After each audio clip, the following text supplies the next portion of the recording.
కాసేపట్లో నా కూతురు కళ్ళు తెరుస్తుంది. నా కూతురికి నేను ఏమని సమాధానం చెప్పను తల్లి, ఏమని సమాధానం చెప్పను? బిడ్డ ప్రాణాలతో లేదని నేను ఏ విధంగా చెప్పను? నేను సీమంతం చేస్తానని చెప్పి ఇక్కడికి తీసుకువచ్చి చనిపోయిన బిడ్డని తన చేతుల్లో పెట్టాలా? చెప్పు తల్లి చెప్పు అని రామూర్తి అమ్మవారిని నిలదీస్తూ ఉంటాడు. బాలిక పద వెళ్దాం అని గుప్తా గారు చెప్తున్నా కూడా ఆరు వెళ్లకుండా అలాగే నిలబడి ఉంటుంది. ఈ లోపల బాగి మెల్లగా కదులుతూ ఉంటుంది. అమర్, బాగికి మెలకువ వస్తోంది. నువ్వే ఈ విషయం చెప్పాలి అని మనోహరి అంటే, సార్ ధైర్యం తెచ్చుకొని మిస్సమ్మకి కూల్గా మీరే ఈ విషయం చెప్పాలి సార్, మీరే ఈ విషయం చెప్పాలి అని రాథోడ్ కూడా చెప్తూ ఉంటాడు. నేనైతే నా కూతురికి సమాధానం చెప్పలేను, నువ్వే వచ్చి చెప్పు తల్లి, నువ్వే వచ్చి చెప్పు అని రామూర్తి గంట కొడుతూ ఉంటాడు. తన అక్కే తన కడుపున పుడుతుందని నా కూతురు ఎదురు చూస్తూ ఉంది, నువ్వే సమాధానం చెప్పు అని అలా రామూర్తి గంట కొడుతూనే ఉంటాడు. ఈ లోపల బాగి కళ్ళు తెరవటంతో బాగి బాగి అని అమర్ పిలుస్తూ ఉంటాడు. ఏమండి, మన పాప అండి, మన పాప అని బాగి అడుగుతూ ఉంటుంది. బాగి బాగి అని అమర్ సమాధానం చెప్పలేక బాగి తలని నిమురుతూ ఉంటాడు.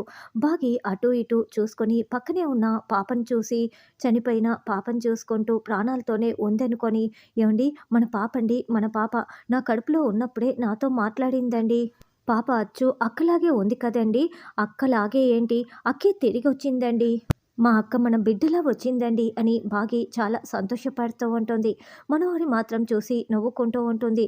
పద బాలిక వెళ్దాము అంటూ గుప్తా గారు ధూమ్ తక్క అని చెప్తూ ఉంటాడు.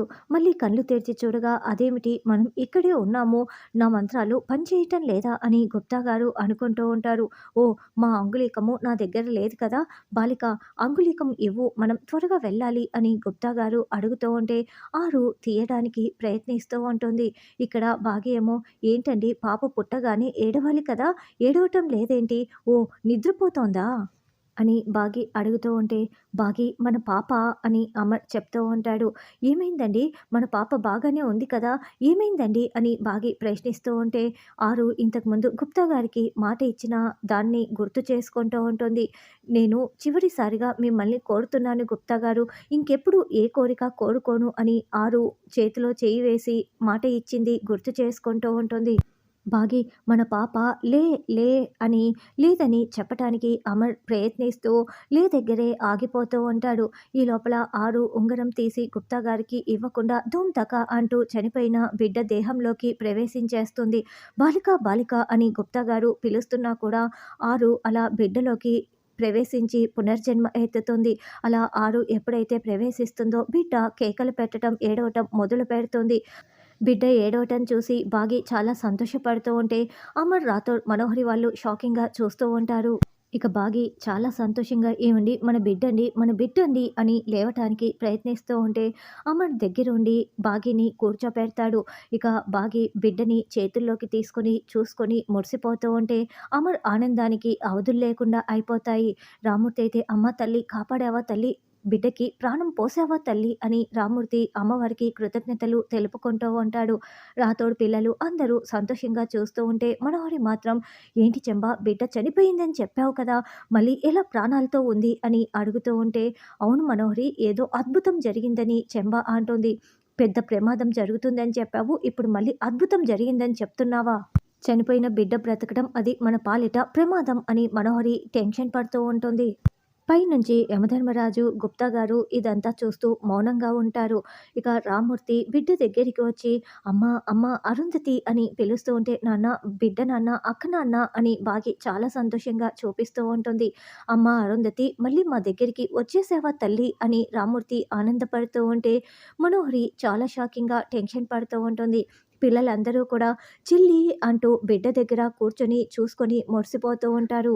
హాయ్ బుజ్జికన్న, హాయ్ ఆరు, హాయ్ క్యూటీ అని పిల్లలందరూ ఒక్కో పేరుతో పిలుస్తూ మురిసిపోతూ ఉంటారు.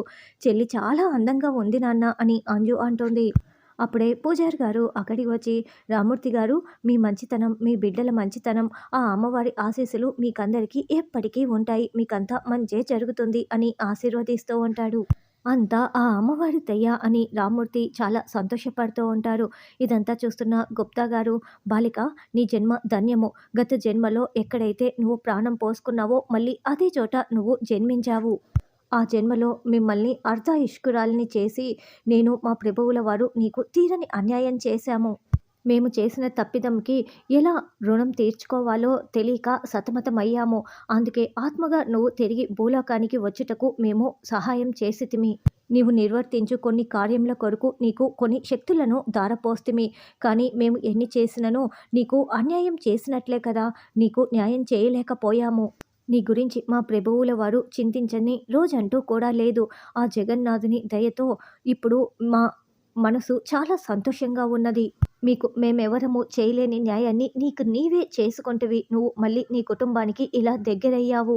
ఇన్నాళ్ళు ఏ కుటుంబం కోసం నువ్వు పరితపించితివో, కాపలా ఉంటివో, ఇప్పటినుంచి ఆ కుటుంబమే నీకు కాపలాగా ఉంటూ నిన్ను రక్షించుకుంటూ ఉంటుంది. ఇక నువ్వు సుఖ సంతోషాలతో నిండు నూరేళ్లు వర్ధిల్లుము. అమ్మ జగన్మాత శక్తి స్వరూపిణి, నీ సమక్షంన ప్రాణం పోసుకున్న ఈ బాలికకి నువ్వే రక్షగా ఉండాలి. ఇన్నాళ్ళు నేను మీకు తోడుగా ఉన్నాను. ఇక మీదట నేను మా లోకంలోకి వెళ్ళి నా కర్తవ్యాన్ని నేను నిర్వర్తించెదను. సంతోషంగా జీవింపుము, శుభం భూయాత్ అంటూ గుప్తా గారు ఆశీర్వదించి మాయమైపోతారు. ఇక నుంచి నేను రోజు చెల్లితోనే ఆడుకుంటానని అంజు చెప్తే, నువ్వేనా, మేం కూడా ఆడుకుంటాం అని ఆనంద్, ఆకాష్ కూడా చెప్తూ ఉంటారు. తర్వాత మంగళ, మనోహరి, చెంబ వీళ్ళ ముగ్గురు కూడా కొంచెం ముందుగానే ఇంటికి వచ్చేసి ఉంటారు. మంగళ దిష్టి హారతి ఇవ్వటం కోసం ఎర్ర నీళ్ళని రెడీ చేసుకుంటూ ఉంటుంది. అమర్ వల్ల కారు రావటంతో బాగి అమర్ని దగ్గరుండి తీసుకువస్తూ ఉంటే, బాగి చేతిలోని బిడ్డని చూపిస్తూ 6 జ్ఞాపకాలని మనకి చూపిస్తూ ఉంటారు. మంగళ, అమ్మాయి వాళ్ళు వచ్చేసారే, త్వరగా రావే, దిష్టి తీద్దువు అని రామూర్తి కేకలు పెడుతూ ఉండటంతో ఆ వస్తున్నానండి అంటూ మంగళ దిష్టి తీయటానికి గుమ్మం దగ్గర నిలబడి ఉంటే, మనోహరి, చెంబ పక్కనే ఉంటారు. మనోహరి ఇదిగో వెలిగించు, దిష్టి తీస్తాను అని మంగళ చెప్తుంటే, ఆగని రామూర్తి అనడంతో అందరూ షాకింగ్‌గా చూస్తూ ఉంటారు. ఏంటండి ఏమైందని మంగళ అనడంతో, దిష్టి తీయాల్సింది నువ్వు కాదు అని రామూర్తి అంటే, ఏంటండి నేను దిష్టి తీయటానికి కూడా పనికిరానా అని మంగళ ప్రశ్నిస్తూ ఉంటుంది.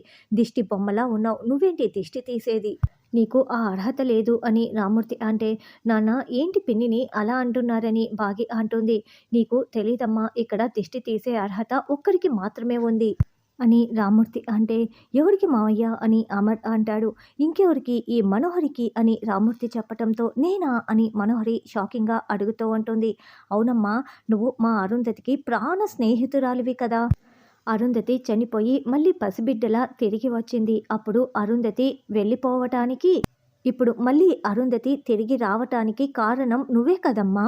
అందుకే నీ చేతులతో నువ్వు దిష్టి తీసి అరుంధతిని లోపలికి ఆహ్వానించమ్మా, కానివ్వు, కానివ్వు అని రామూర్తి చెప్పటంతో చేసేదేమీ లేక మనోహరి దిష్టి తీసి బొట్టు పెడుతూ ఉంటే, పాపకి బొట్టు పెడుతూ ఉండగా మనోహరికి కరెంట్ షాక్ కొట్టినట్లుగా చేతికి షాక్ కొడుతూ ఉంటుంది. దాంతో అబ్బా అంటూ చేతిని వెనక్కి లాగేసుకుంటుంది.